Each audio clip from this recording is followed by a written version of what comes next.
Morning flavour of life channel আর একটা নতুন ভিডিওতে তোমাদের স্বাগত। তো কেমন আছো তোমরা সবাই? আশা করছি সবাই ভালো আছো আর আমিও ভালো আছি।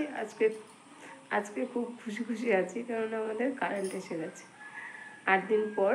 কালকে শনিবার দিন দুপুরবেলা এসেছে কারেন্ট, তাই ভালো লাগছে যে না, কারেন্টটা এসে গেছে।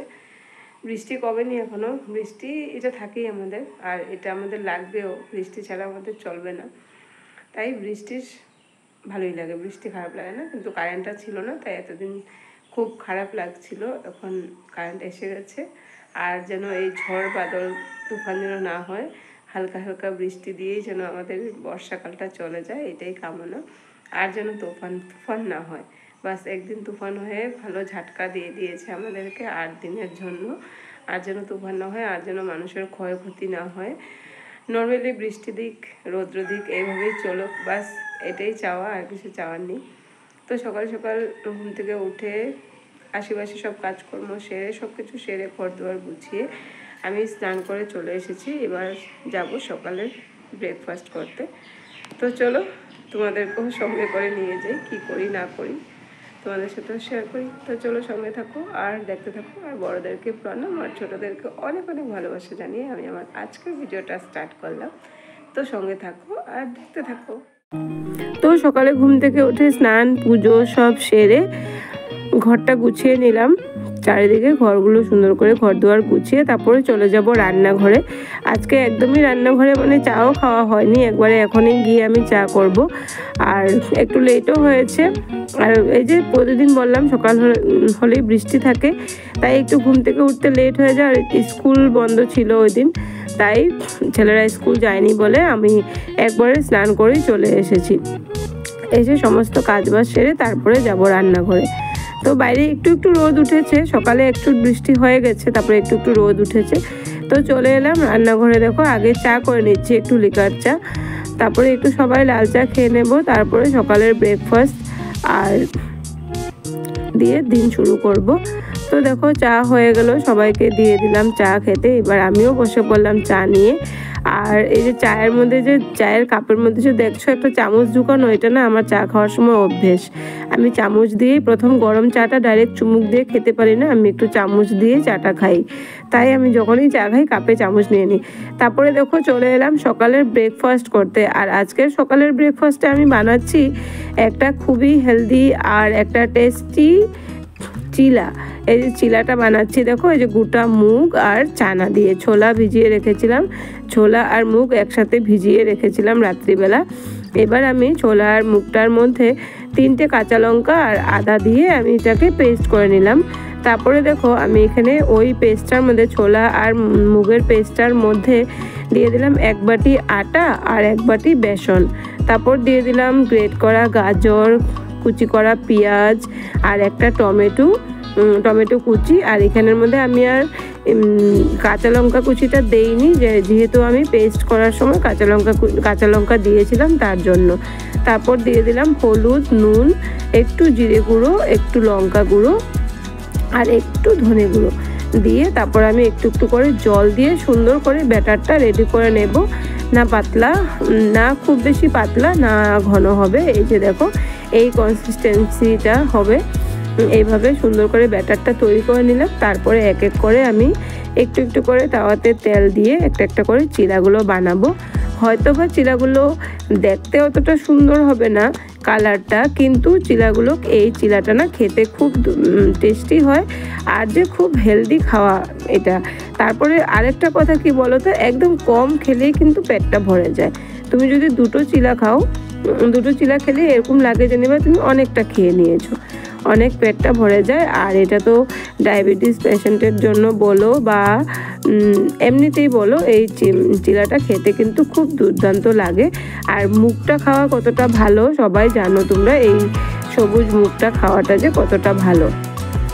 তো দেখো এইভাবে করে আমি উল্টে পাল্টে সবগুলো চিলা বানিয়ে নেব। আর আমার বাড়িতে আর সবাই এরকম চিলা খেতে খুব ভালোবাসে, ওইটা ওটসের চিলাই হোক বা এরকম চানা মুগ দিয়ে করা চিলাই হোক বা চালের গুঁড়ি সুজি দিয়ে করি কখনো, এরকম চিলাটা খেতে খুব ভালোবাসে। আর আমারও ভালো লাগে সবসময় সকাল বিকাল কত আটা মাখবো আর রুটি করব। আমাদের তো সকালেও রুটি, রাতেও রুটি, আর কত আটা মেখে মেখে আর রুটি করব। তাই মাঝে মধ্যে এরকম চিলা বানিয়ে নিই, যেটা আটা মাখার ঝামেলাটার থেকে তো একটু কমই হয়ে যায়। আর দেখো এদিকে চিলাগুলো বানাচ্ছি, আর এদিকে 4টে ডিম 4 জনের জন্য সিদ্ধ বসিয়ে দিলাম, দেশি মুরগির ডিম সকালবেলায়। আর এই চিলার সাথে তো কোনো তরকারির প্রয়োজন পড়ে না, একটু সস নিয়েই তুমি খেতে পারবে, টেস্টি লাগে খেতে খুব। তো চিলা করে সবাইকে খেতেও দিয়ে দিয়েছি, লাস্ট আমিও খেতে বসে পড়লাম। আর দেখো চিলা খাওয়া হয়েছে সকালের ব্রেকফাস্টের সঙ্গে সঙ্গেই কিন্তু দুপুরের রান্নাবান্নার তোড়জোড়, কেননা আমার তো আসতেই লেট হয়ে গেছিলো। চাটা খেয়ে সকালের চিলা বানিয়ে তারপর দুপুরে রান্না করে নিলাম। তারপর আজকে রান্নাতেও আছে কুয়াশ আলু, দেখো কেটে রেখেছিলাম ছোট ছোট করে, ওইটা আজকে ডুমো ডুমো করে কুয়াশ আলুটা আমি ভাজা করব। আর লাউ পাতা বাটা করব। আর এনেছে পাবদা মাছ, তো মাছটাকে এবার কাটতে নিয়ে যাই, মাছটা কেটে আনি, মাছটা কেটে ধুয়ে রেডি করে নিই, তারপরে এক এক করে সম্পূর্ণ সব রান্নাগুলো করব। তো মাছ কেটে নিয়ে এলাম, তো এবার রান্না শুরু করে দিয়েছি। রান্নাতে হলো এই যে কুয়াশ আলু ডুমো ডুমো করে ভাজা। তো কুয়াশ আলু ভাজাটা করার জন্য আমি আলুটাকে কিন্তু একটু গরম জলে আগে ভাপিয়ে নিয়েছি। তারপরে এই যে কুয়াশগুলো দিয়ে দিলাম, প্রথমে কালো জিরে শুকনো লঙ্কা ফোড়ন দিয়ে আলুগুলো দিয়ে দিলাম, তারপরে কুয়াশগুলো দিয়ে বাস একটু হলুদ নুন দিয়ে ভাজা ভাজা করবো। নামানোর আগে একটুখানি চিনি দিয়ে দেবো, দিয়ে নামিয়ে নেব, বাস এটাই হবে আজকের রান্না। আর এদিকে দেখো কি কাণ্ড ঘটিয়েছি, এই যে কতদিন মধ্যে আমাদের কারেন্ট ছিল না, তখন ক্যান্ডেল জ্বালাতাম। তো এই যে হলুদের কৌটোটার মধ্যে আমি ক্যান্ডেলটা দিয়ে কাজ করতাম। আর একদিন রাত্রিবেলা রান্না করতে করতে কখন ক্যান্ডেল শেষ হয়ে ডিব্বার কৌটোর মুখখাটা জ্বলে গেছে, আমার খবরই নেই, জ্বলে গেছে, কাণ্ড ঘটিয়েছি। তাই তোমাদেরকে দেখালাম যে দেখো কি অবস্থা।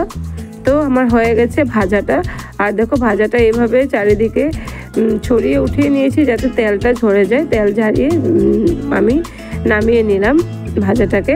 আর এবার আমি পেঁয়াজ কুচিটাকে ভেজে নিচ্ছি, মানে লাউ পাতা বাটা করব, সব কিছু ভেজে তারপর নামিয়ে নেব, তারপরে মিক্সিতে একটু ঘুরিয়ে নেব, তো হয়ে যাবে লাউ পাতা বাটা। শিল নোড়াতে আর বাটছি না। তো এখানে আমি রসুন, কাঁচা লঙ্কা, পেঁয়াজ তিনটাকে একটু ভেজে তারপর লাউ পাতাগুলো দিয়ে দেবো, দিয়ে হলুদ নুন দিয়ে আমি লাউ পাতাটাকে একটু সময় নেড়ে চেড়ে নামিয়ে নেব, তারপর এটা পেস্ট করে নেব। লাউ পাতার বাজারটা আজকেই এনেছে, লাউয়ের ডগা এনেছিল কিনে। তো আমি ভাবলাম যেহেতু মাছটাও করব আর মাছটাও সর্ষে দিয়ে করব, যেহেতু পাবদা মাছটা একটু সর্ষে দিয়ে না করলে ভালো লাগে না, আর এদিকে লাউয়ের ডগাটাও সর্ষে দিয়ে না করলে ভালো লাগে না। তো দুটো তরকারি একদিনে সর্ষে দিয়ে করব, পেটে সহ্য হবে কিনা না, যেহেতু আমাদের বাড়িতে সর্ষেটা এমনিও একটু কম চলে, আমার বরমশাই সর্ষেটা খেতে এতটা ভালোবাসে না, আর আমি আবার সর্ষেটা খেতে খুব ভালোবাসি। তো যাই হোক, তাই আজকে লাউয়ের ডোকাগুলো আর করলাম না, শুধু লাউ পাতা একটু নিয়েছি বাটা করার জন্য। আর এদিকে লাউ পাতা বাটা আর আমার কুয়াশ ভাজা হয়ে গেছে। তারপরে আমি দেখো এক এক করে মাছগুলো ভেজে নিচ্ছি, আর সর্ষেটাও বেটে নিয়েছি, সর্ষে আর কাঁচা লঙ্কাটা বেটে নিয়েছি, কাঁচা লঙ্কা আর সর্ষে দিয়ে করে নেব আমার পাবদা মাছের ঝাল। আর এই পাবদা মাছটা না আমার সবসময়ই খুব ফেভারিট মাছ, কিন্তু আমি খুব ভালোবাসি এই মাছটা খেতে। আর আমার বাড়িতেও সবাই ভালোবাসে, মানে আমার বাচ্চারাও এই মাছটা খেতে খুব ভালোবাসে, অতটা কাটাও নেই আর ভালো লাগে খেতে। তো যাই হোক, এটাই ছিল আজকের রান্না বান্না, একদম সকালের ঘুম থেকে উঠে সকালের চায়ের থেকে দুপুরে রান্না বান্না অবধি সব কিছু তোমাদের সাথে শেয়ার করলাম। আশা করি ভিডিওটা তোমাদের ভালো লাগবে। তো এই যে দেখো রান্না পুরো কমপ্লিট, কুয়াশ আলু ভাজা আর হলো গিয়ে লাউ পাতা বাটা আর মাছের ঝোল।